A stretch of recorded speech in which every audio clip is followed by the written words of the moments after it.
Talent is often nothing more than patience, carried far enough to perfect potential. Think of the Lexus LX 570. At first glance, it's easy to admire the finished masterpiece, its bold frame, refined details, the quiet confidence of its luxury. But what we don't see is the process behind it. Years of sketches, prototypes, testing, refining. Each mistake corrected, each design improved, each detail revisited. It wasn't built overnight.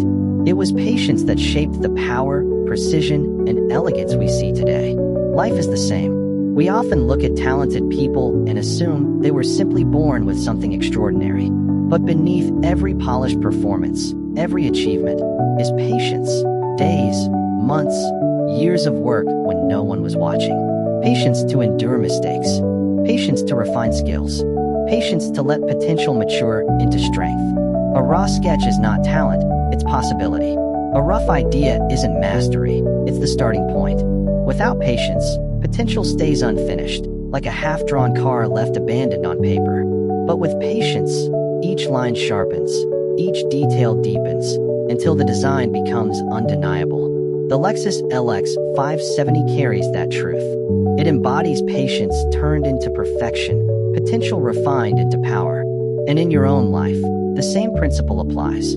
Talent is not a gift handed down, but the persistence to polish what you already hold. So when progress feels slow, don't doubt your ability. Remember the LX 570. Remember that true strength, true talent, is built the same way, patiently, layer by layer, until potential becomes a masterpiece.